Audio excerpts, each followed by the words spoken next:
নান্দু, তুই এখানে আর ওদিকে সর্বনাশ হয়ে গেছে। জঙ্গলের সব ভূতেদের জাদুকর বুড়ি আটকে রেখেছে কালা পাহাড়ে।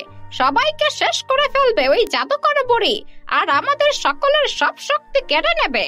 এসব তুই কি বলছিস গেছো? এত কিছু কি করে হলো? জাদুকর বুড়ি তো এতদিন ওই কালা পাহাড়ে ঘুমিয়েছিল, হঠাৎ তাহলে জেগে গেল কি করে? এই জাদুকর বুড়ি তো অনেক শক্তিশালী। আমি কিছু জানি না নান্দু, তুই এখন বুদ্ধি বের কর।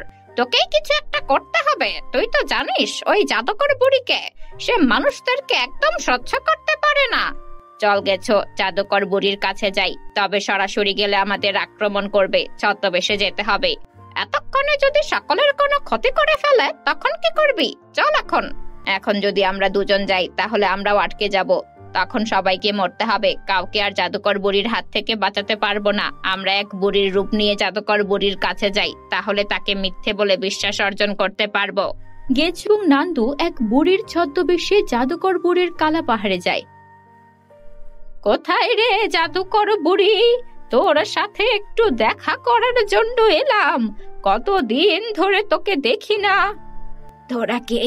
আর কালা পাহাড়ে কি করে ঢুকতে পারলি? যে কেউ তো এখানে ঢুকতে পারে না। ঢুকতে পারবো না কেন? তুই আমাদের চিনতে পারছিস না? আমরা দুজন তোর ছোটবেলার বন্ধু। তুই আমাদেরকেই ভুলে গেলি? আমার যে কোনো বন্ধু ছিল এটা তো আমি জানি না। এতদিনে তোরা কার কোথা থেকে আসলি? আর বলিস না, খুব তোর কথা মনে পড়ছিল রে, তাই একবার তোর সাথে দেখা করতে এলাম। তা না হলে জানলাম কি করে যে তুই কালা পাহাড়ে আছিস? তা তো ঠিকই বলেছিস, তবে আমি যে তোকে চিনতে পারছি না, আর তোদেরকে চিনি বলেও তো মনে হচ্ছে না। চিনবি কি করে? তুই তো এখন অনেক শক্তিশালী রে, তাই গরিবদের কি আর তোর মনে আছে? বুড়ি, এভাবে বলছিস কেন? তোরা যদি আমার বন্ধু হয়ে থাকিস তাহলে তো তোদেরকে চেনার কথা, কিন্তু আমি তো কিছুতেই তোদের চিনতে পারছি না। ও সব কথা রাখ, চল কোথাও গিয়ে বসি। তাছাড়া তোর এখন কি অবস্থা? আমি তো সবচেয়ে শক্তিশালী, আমার অবস্থা তো সব সময় অনেক ভালো। তোরা কি মনে করে এলি বলতো? তুই তো আমাদের বান্ধবী, তোর সাথে তো দেখা করতে আসতেই হয়। আর শুনলাম তুই নাকি কিছু ভূতকে আটকে রেখেছিস। তা কোথায় রাখলি? ওদেরকে দিয়ে কি বা করবি? ওই সব ভূতকে মেরে ফেলতে পারলে পুরো জঙ্গল আমার। ওদের জন্য এতদিন আমি ঘুমন্ত অবস্থায় ছিলাম, তাই ওদের কাউকে আমি ছাড়বো না। কতদিন পর তোর কালো পাহাড়ে এলাম, চল একটু ঘুরে আসি। ভূতেদের কোথায় রেখেছিস দেখাবি, চল। এখন এদের দেখতে হবে না, তুই চল, আমি তোকে কালো পাহাড় ঘুরিয়ে নিয়ে আসি। কাজ হয়েছে। নান্দুর বুদ্ধিতে কাজ হয় না, এটা কি কখনো হয়? এবার জাদুকর বুড়ি বুঝবে নান্দু ভূতের ক্ষতি করা এত সহজ না। নান্দু এবং গেছো পুরো কালো পাহাড় ঘুরে দেখে। চল, এবার তোদের খাওয়ার ব্যবস্থা করছি। বন্ধু বলে কথা, আর কতদিন পর আসলি। আমরা কিছু খাবো না, তুই শুধু আমাদের দেখাবি ভূতগুলোকে কোথায় বন্দি করে রেখেছিস। আমাদের তো আবার ফিরতে হবে, সন্ধে হয়ে গেল, আর ফিরতে পারবো না তো তখন। ঠিক আছে, চল, নিয়ে যাচ্ছি। তবে তোরা আবার বাইরের কাউকে বলতে যাস না যেন যে আমি এখানে কিছু ভূত আটকে রেখেছি। এ নিয়ে তুই কোনো চিন্তা করিস না, আমরা কাউকে কিছু বলবো নে। তুই চিন্তা মুক্ত থাকতে পারিস, আর আমাদের বিশ্বাসও করতে পারিস। সারা দিন জুড়ে নান্দু এবং গেছো মিলে জাদুকর বুড়িকে বোকা বানিয়ে যায়। সন্ধ্যাবেলা তারা জাদুকর বুড়ির কালা পাহাড় থেকে বের হয়ে আসে।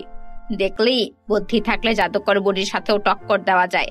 যার সাথে কথা বলতে সবাই ভয় পায়, আমরা তার সাথে কিভাবে সারাদিন ঘুরে চলে এলাম। সত্যিই নান্দু, তোর বুদ্ধির জবাব নেই। আজ তা তুই আবারও প্রমাণ করে দিলি। এখন আমাকে ভাবতে হবে কি করে সকলকে এই জাদুকর বুড়ির হাত থেকে রক্ষা করা যায়। বলা যায় না কখন আবার কি করে ফেলে ওই জাদুকর বুড়ি। জাদুকর বুড়ি তো আমাদের বিশ্বাস করে নিয়েছে, এখন যেভাবেই হোক আরেকটু বুদ্ধি খাটিয়ে সবাইকে উদ্ধার করতে হবে। এবার তো আমরা আমাদের আসল রূপে ফিরে আসি। নান্দু এবং গেছো তাদের আগের রূপে ফিরে আসে। চল কিছু খেয়ে নেই, খালি পেটে কোনো কিছু মাথায় আসবে না, আগে খেতে হবে, তারপর বুদ্ধি বের করতে হবে। নান্দু এবং গেছো তাদের গাছে বসে খেতে শুরু করে। বেশ কিছুক্ষণ পর, এবার তো বল নান্দু, কি করবি? এখানে বসে থাকলে তো আর হবে না। চল আমরা জাদুকর বুড়ির জন্য একটা খাবার নিয়ে যাই। খাবারে এমন কিছু মিশিয়ে দেব ওষুধ, যাতে করে জাদুকর বুড়ি কিছুক্ষণের মধ্যে অজ্ঞান হয়ে যায়, আর তখন আমরা সবাইকে নিয়ে চলে আসব। সাধারণ কোনো ওষুধে জাদুকর বুড়িকে অজ্ঞান করতে পারবে বলে আমার মনে হয় না, আর বুড়ি যদি তখন কিছু বুঝে যায় তাহলে? তা তুই ঠিক বলেছিস, বুড়ি তো আমাদের চাইতে অনেক বেশি শক্তিশালী। চল দেখি কোথাও এমন শক্তিশালী ওষুধ পাওয়া যায় কিনা যা খাওয়া মাত্রই বুড়ি অজ্ঞান হয়ে যাবে। মানুষের কাছে এসব ওষুধ থাকতেই পারে, তুই এখানে থাক, আমি কোনো একটা দোকান থেকে অজ্ঞান হওয়ার ওষুধ নিয়ে আসছি। তুই এতক্ষণ ভাবতে থাক কি খাবার নেওয়া যায়। বিরিয়ানি ছাড়া আর কি? বিরিয়ানিতে ওষুধ মিশিয়ে দিলে বুড়ি বুঝতেই পারবে না। কিছুক্ষণ পর গেছো একটা অজ্ঞান হওয়ার ওষুধ নিয়ে চলে আসে। তাড়াতাড়ি খাবারে মিশিয়ে নে, আজকে রাতেই নাকি সকলকে মেরে ফেলার কল্পনা করেছে জাদুকর বুড়ি। এর আগেই যেন আমরা তাকে বন্দি করে ফেলতে পারি। তারা আবার ছদ্মবেশে জাদুকর বুড়ির কালা পাহাড়ের গুহায় যায়। তোরা এসেছিস, আমি তোদের জন্যই বসেছিলাম। একা একা ভালো লাগছে না, আজকে ভূতগুলোকে মারার পর আমি শান্তি পাবো। আজ এত খুশির দিন তোর, তাই তোর জন্য কিছু ভালো খাবার নিয়ে এলাম। খাবারটা খেয়ে নে, শক্তি হবে অনেক, তারপরে ভূতেদের মারতে পারবি। মনে মনে আমি এমন কিছুই খুঁজছিলাম, ভালোই হলো তোরা আমার জন্য কিছু নিয়ে এসেছিস। দে তো, খেয়ে দেখি জিনিস কেমন হয়েছে। খাবার মুখে দেওয়ার সাথে সাথে জাদুকর বুড়ি অজ্ঞান হয়ে পড়ে যায়। যেভাবেই হোক তুই একে বন্দি করার চেষ্টা কর গেছো, আমি সবাইকে মুক্ত করে আসছি। যেখানে এই জাদুকর বুড়ি আমাদের জঙ্গলের ভূতেদের বন্দি করে রেখেছে, আমরাও তাকে সেখানেই বন্দি করব। তারা আবারও তাদের আগের রূপে ফিরে আসে এবং জাদুকর বুড়ি যেই কারাগারে অন্য ভূতেদের বন্দি করে রেখেছিল সেখানেই তাকে বন্দি করে ফেলে। তোরা সবাই তাড়াতাড়ি বেরিয়ে আয়। তোরা সবাই ঠিক আছিস তো? তোরা থাকতে আমাদের আর ভয় কিসের? তুই গেছো, অনেক সাহসিকতার পরিচয় দিয়েছিস। তোরা না থাকলে তো আজকে আমাদের মেরেই ফেলতো ওই জাদুকর বুড়ি। গেছো যদি আমাকে খবর না দিত, তাহলে তো আমি আপনাদের এই জাদুকর বুড়ির হাত থেকে রক্ষা করতে পারতামই না। তোর বুদ্ধি না থাকলে তো আমি কোনোদিনই পারতাম না। সত্যি নান্দু, এজন্যই হয়তো তুই জঙ্গলের সব ভূতেদের সেরা। আমরা যা চাইলেও তোর মতো হতে পারবো না। চল এখন এখান থেকে চলে যাই। কালা পাহাড়ের গুহার দরজা চিরকালের জন্য বন্ধ করে দেই, যেন জাদুকর বুড়ি আর কোনোদিন আমাদের উপর আক্রমণ করতে না পারে। সবাই একসাথে কালা পাহাড়ের গুহার দরজা বন্ধ করে বাইরে চল। নান্দু, তোকে কিন্তু বুড়ির ছদ্মবেশে ভালোই লাগছিল। তুই যদি এরকম বুড়ি সেজে থাকিস তাহলে তোর সাথে মেয়েরা কথা বলবে। তাহলে তুই আমাকে বুড়ি হতে বলছিস? বুড়ি সেজে মেয়েদের সাথে কথা বলতে আমার বইয়েই গেছে। তুই একটা কাজ কর, তুই ওরকম বুড়ির ছদ্মবেশে থাকিস। তোর সাথে তো কোনো মেয়ে কোনোদিন কথাই বলে না। আমি তো আর মেয়েদের সাথে কথা বলতে চাই না। তোর তো খুব শখ বিয়ে করার, আমার আবার তেমন কোনো ইচ্ছে নেই। কোথায় তোর আমার প্রশংসা করবি, তা না করে আমাকে নিয়েই মজা করছিস। তোর সাথে এসব নিয়ে মজা করতে খুব ভালো লাগে। কত মেয়ে যে তোকে বোকা বানালো, ভেবেই হাসি পাচ্ছে। মজা করতে থাক, তবে নান্দুকে আর কোনো বিপদে পাশে পাবি না। আমাকে নিয়ে মজা করলে খুব ভালো লাগে, তাই না? কি হলো কিছু? নান্দুর সাথে এরকম করছিস কেন? জানিস না নান্দু কেমন হিরো?